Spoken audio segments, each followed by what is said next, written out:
کام کر رہا تھا، اب یہ سکسیس ہوا ہے اور میں سمجھتی ہوں یہ کہہ دینا کہ جی اس حکومت نے کچھ نہیں کیا فیکچولی انکریکٹ ہے۔ آپ سیاست کھیلنا چاہیں آپ کھیلیں، لیکن فیکٹس میں آپ جائیں گے تو آپ دیکھیں گے کہ اس حکومت نے چھوٹے سے پیریڈ میں پورا جو کشمیر کا نیریٹو اور جو انٹرنیشنل کمیونٹی کی ہندوستان کی کنڈمنیشنز آ رہی ہیں وہ اچیومنٹ بہت بڑی اچیومنٹ ہے، اور یو این سیکیورٹی کاؤنسل کا پھر سے کشمیر پہ توجہ دینا بھی بہت بڑی اچیومنٹ ہے۔ اور میں یہ نہیں کہہ رہی کہ سب کچھ کر لیا ہے، more needs to be done، بہت سی چیزیں کرنی ہیں۔ پھر یہ بات ہوئی کل کہ جی پچھلی حکومت نے پارلیمانی ممبرز کو پوری دنیا میں بھیجا کشمیر کے ایشو کو ریز کرنے کا۔ میرا سوال سمپلی یہ ہے کہ اچیو کیا ہوا اس سے؟ جیسے میں نے ابھی پوائنٹ آؤٹ کیا، نہ نیریٹو ہمارا اس وقت ایکسیپٹ کیا دنیا نے، نہ کچھ اور کیا۔ تو یا تو آپ بالکل، میں کہتی ہوں آپ پارلیمنٹیرینز کو بھیجیں، میں بالکل ایکسیپٹ کرتی ہوں کہ منسٹری آف فارن افیئرز کی کیپیسٹی نہیں ہے کہ وہ کشمیر پہ سنگل ہینڈڈلی پوری دنیا کو اویئرنیس پیدا کرے، لیکن اسپیکر صاحب ذرا توجہ دیں، آپ اس وقت بھیجیں پارلیمنٹیرینز کو جب ان کو آپ فیکٹ سے اکوپ کریں کہ کشمیر کیس ہے کیا۔ وداؤٹ نوئنگ فیکٹس آپ ویسی وداؤٹ پریپریشن پارلیمنٹیرینز کو باہر بھیجتے ہیں تو 0/0 رزلٹ آتا ہے، جو پچھلی حکومت کی یہ وزٹ سے آیا تھا۔ کیا ای یو کی یہ پارلیمنٹ نے اس وقت کوئی ریزولوشن تیار کی؟ اس وقت ای یو کی پارلیمانی ہیئرنگز ہوئی؟ کچھ نہیں ہوا۔ یو این سیکیورٹی کاؤنسل میں کچھ ہوا؟ اس وقت نہیں ہوا۔ تو سمپلی کہنا کہ جی ہم نے سب جگہ دنیا میں بھیج دیا تھا، رزلٹ اگر 0 ہے تو پھر کوئی فائدہ نہیں اچیو ہوا اس سے۔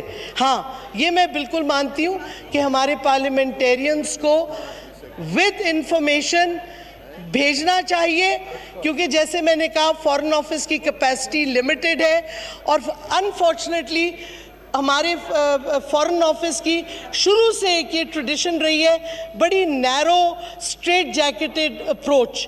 ہم نے کئی چیزوں پہ نہیں ایکشن لیا جدھر سے ہم کشمیر کا موقف پیش کر سکتے تھے، اور ہماری حکومت نے لیکن کیا کیا؟ ہماری اپنی منسٹری آف ہیومن رائٹس نے پہلی دفعہ ہیومن رائٹس فوکس پہ انٹرنیشنل کمیونٹی کا اٹینشن ڈرا کیا۔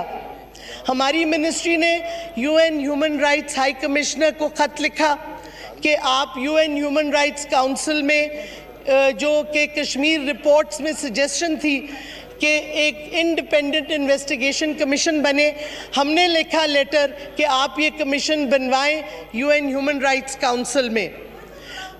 ہاں ہمیں چاہیے تھا اس کے بعد کہ ہیومن رائٹس کاؤنسل میں ایک ریزولوشن کوشش کرتے جس سے یہ کمیشن بن سکتی تھی، کیونکہ جب تک ریزولوشن نہیں آئے گی کہ وہ انویسٹیگیشن کمیشن نہیں بن سکے گا۔ دوسرا، ہماری منسٹری نے 18 special mandate holders on human rights جو ہیں یو این کے، ان کو سب کو خط لکھا pointing out human rights abuses on women, on children, on youth, اور یہ سارا ہم نے 18 اسپیشل مینڈیٹ ہولڈرز کو خط لکھا۔ اس سے پہلے کسی حکومت نے یہ ایکشن نہیں لیا۔ تو جو میں کہنا چاہ رہی ہوں، پہلی دفعہ یہ حکومت نے صرف فارن آفس ڈپلومیسی کے علاوہ ہیومن رائٹس ڈپلومیسی پہ بھی فوکس کیا ہے۔ ہماری منسٹری نے یو این اوچا کو خط لکھا کہ آپ ایک ہیومینیٹیرین کوریڈور بنائیں Indian occupied Jammu and Kashmir میں، جیسے باقی کانفلکٹ زونز میں بنا تھا۔ انفارچونیٹلی اس وقت ہماری جو ریپرزینٹیٹیو تھیں یو این کی، انہوں نے فالو اپ نہیں کیا، بٹ میں سمجھتی ہوں ابھی بھی ٹائم ہے، اور ہماری ریکویسٹ فارن آفس کو بھی میں بار بار کہہ چکی ہوں کہ یہ فالو اپ کریں ہیومینیٹیرین کوریڈور کا ایشو۔ پھر اسپیکر صاحب، عورتوں پہ جو تشدد ہندوستان کی فوجوں نے کیا اور کر رہی ہے، ہندوستان کی فوج نے ریپ کو as a weapon of war استعمال کیا ہے، اور یہ ڈاکیومنٹڈ ہے۔ 1991 فیبروری میں پشپورہ اور کنان کے گاؤں میں ہندوستان کی فوجیں گئیں انہوں نے مردوں کو علیحدہ کیا اور میس ریپ کیا عورتوں کو پشپورہ اور کنان میں. یہ ڈاکیومنٹڈ ہے.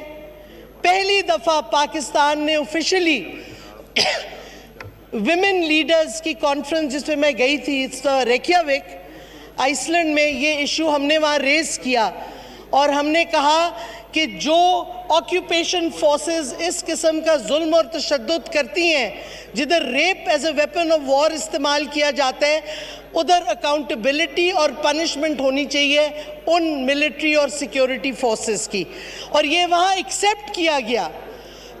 تو یہ کہنا کہ حکومت نے کچھ نہیں کیا, میں سمجھتی ہوں بالکل فیکچولی انکریکٹ ہے, اور افسوس ہے کہ ایسے ایشو پہ یا تو ill informed ہے اپوزیشن یا پھر وہ سیاست کھیلنا چاہ رہی ہے. تو آئی ووڈ ریکویسٹ کہ پہلے اپنی ان فیکٹس گیدر کر لیں, فیکچول سچویشن اسیس کر لیں, اور اگر سیاست نہ کھیلیں کشمیر پہ تو بہتر ہوگا. اب میں آنا چاہتی ہوں کہ کچھ چیزیں ہمیں یاد رکھنی چاہیے. فیکٹس پہ وہ اپوزیشن نے اس پہ بھی تنقید کی کہ چیئرمین کشمیر کمیٹی ہسٹری بتا رہے تھے. اگر آپ کو ہسٹری نہیں پتہ ہوگی تو آپ کیس کیسے اپنا لڑیں گے؟ چند چیزیں بڑی ضروری ہیں یاد رکھنی. پہلی بات یہ, ہندوستان ایشو لے کے گیا تھا کشمیر کا to the United Nation Security Council, اور وہ لے کے گیا تھا چیپٹر 6 پہ, ناٹ چیپٹر 7. اسپیکر صاحب, اگر وہ چیپٹر 7 پہ لے کے جاتا تو پاکستان کو وہ اگریسر کہلاتا, لیکن وہ چیپٹر 6 پہ لے کے گیا تھا. یعنی کہ انہوں نے تسلیم کیا اس وقت 1948 میں کہ کشمیر ایک انٹرنیشنل ڈسپیوٹ ہے دو یو این ممبرز کے درمیان, اور یو این اس کو پیسفلی سیٹل کرے. چیپٹر 6 کی ہیڈنگ ہے یو این چارٹر کی, پیسیفک سیٹلمنٹ آف ڈسپیوٹس. یہ فیکٹ بہت عرصے سے ہمارے فارن آفس نہیں پبلسائز کر رہی تھی. اب ہم یہ ایشو کو پبلسائز کر رہے ہیں, لوگوں کو بتا رہے ہیں. اور دوسرا, یو این کو بار بار ہمیں یاد کرانا ہوگا کہ یو این سیکیورٹی کاؤنسل میں جو کشمیر کی ریزولوشنز ہیں اور جو ایسٹ ٹمور کی ریزولوشنز تھیں وہ بہو ایک جیسی ہیں. تو اگر ایسٹ ٹمور کا مسئلہ یو این سیکیورٹی کاؤنسل حل کر سکتی ہے تو کشمیر کے ایشو پہ کیوں نہیں وہی چیزیں اور وہی طریقہ کار استعمال ہو سکتا؟ دونوں کیسز ایک جیسے ہیں. انفارچونیٹلی پچھلی حکومتوں نے یہ ایشو نہیں ریز کیا ایسٹ ٹمور اور آکیوپائڈ کشمیر کا کہ ایک جیسے ایشوز ہیں. ایسٹ ٹمور کو آپ نے ریزولو کیا کیونکہ وہاں آکیوپیشن ملک ایک بڑا مسلمان ممالک تھا, تو آپ نے سوچا کہ ٹھیک ہے اس کا حصہ علیحدہ کر کے پلیبسائڈ کر دو.